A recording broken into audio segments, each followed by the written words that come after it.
Hi, I'm Paige. Welcome back to my kitchen. You're watching my new series, Doughin It with Paigey.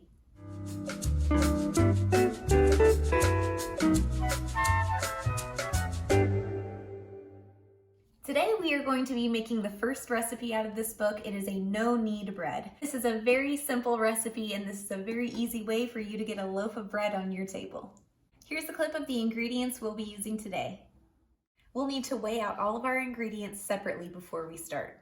As I mentioned in my equipment video, temperature is a very important factor when baking bread. You're going to need to take the temperature of your flour and your water, as well as the air in your home, which I usually go by my thermostat.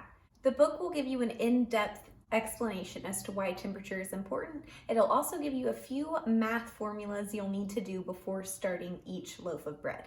I've done my temperature calculations for this loaf of bread, and today I will need to have my water temperature right around 83 degrees. We're going to start by combining all of our ingredients. First, I'm going to combine the yeast and the water.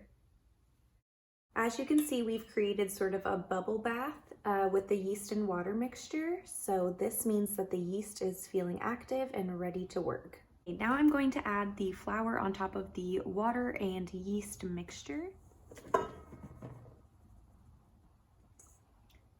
And I will add the salt on top of the flour. This prevents the salt from coming in direct contact with the yeast, which can inhibit a rise. Now I'm going to go ahead and mix everything together. I like using my hands. You can use a wooden spoon, and I usually will use a rubber spatula just to scrape the sides of the bowl and to get extra dough off of my hands.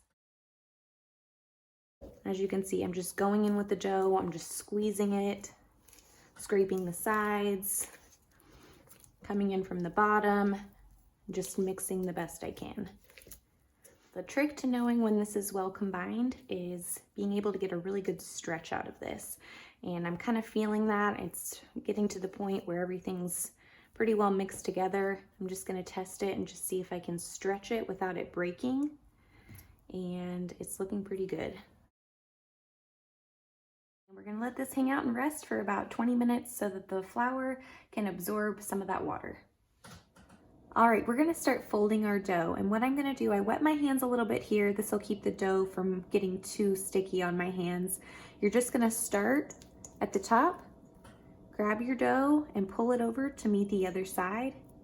And we're gonna go all around the dough doing this method until it becomes a tight ball and isn't so loose and stretchy anymore.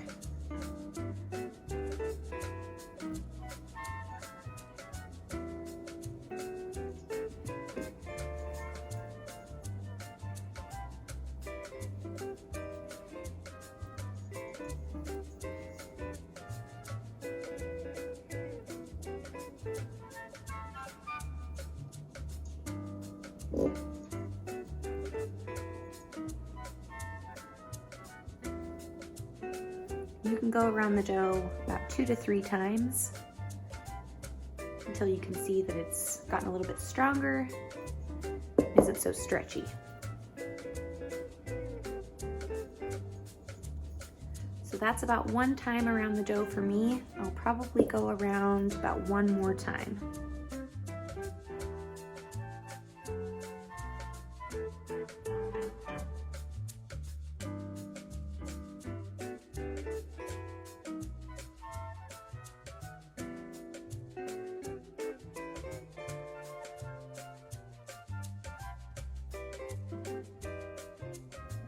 All right, I'm gonna go ahead and place a floured kitchen towel over our dough and it's gonna rise for about an hour and a half, so we'll check back on it then. So my dough's been rising for about an hour and a half and I don't think it's quite ready.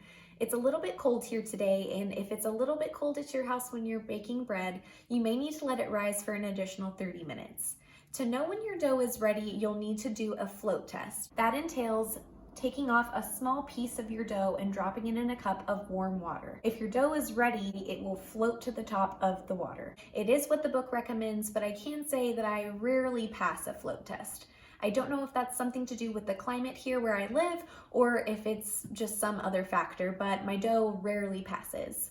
Now I'm gonna go ahead and try a float test for all of you at home, and maybe by some miracle, now that a camera's rolling, I'll be able to successfully pass a float test, but I'm keeping my expectations low. I'm just gonna pinch off a piece of dough here. Small little piece, maybe a little more. Drop this in this glass and we're all gonna watch this sink to the bottom. Maybe. And nothing. I'll try a smaller piece. And again, sinks right to the bottom. Now, while I didn't pass the float test as anticipated, I'm not gonna let that discourage me. I can tell just by looking at my dough that it has risen long enough and it's ready to move on to the next stage, which is shaping. All right, our dough is done rising. I'm gonna go ahead and flour my countertops. This is a very hydrated dough, so I'm gonna use quite a bit of flour here because I have a feeling it's gonna be pretty sticky. I am going to turn my dough out onto the countertop and I want the part of the dough that is up facing me down on the countertop.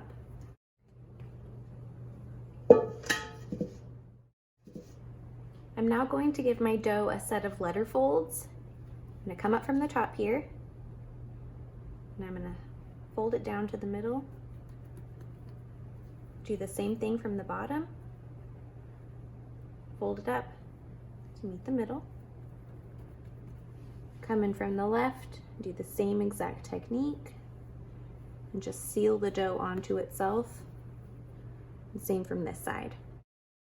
Now that this is shaped, I'll use my dough scraper to pick this up. It's gonna go into the proofing basket, seam side down. Come in from the bottom, throw it in, just like that. Now that my dough is setting inside my proofing basket, I'm gonna let it sit here for about an hour until it's ready to get put into the oven. In the meantime, I'm going to have my oven preheating with the Dutch oven inside set at 475.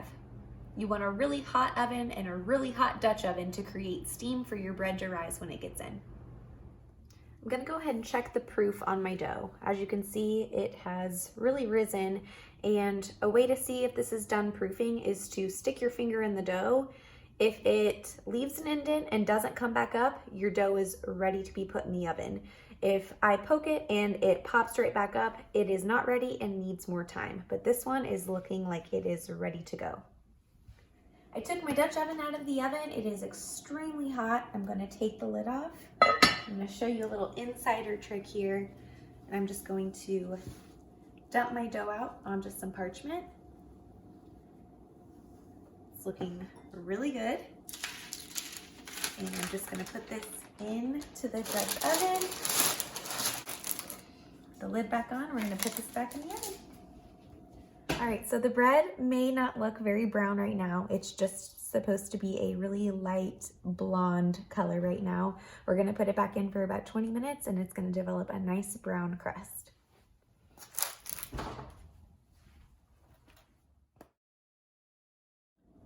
All right, guys, here is the end result. As you can see, we have a delicious browned loaf of bread here. If you followed along with this recipe at home, please be sure to remember to let this cool for at least 30 minutes. You really want to allow this bread to rest before you cut into it. Be sure to tune in next week. We will actually be combining the second and third recipes in this book. We will be doing an 8-hour fermentation bread and a 12-hour fermentation bread. So I'm very excited to see the differences on those two loaves. If you like this video, be sure to give it a thumbs up, be sure to subscribe, and we'll see you next week. Thanks again for watching Doughin It with Paigey.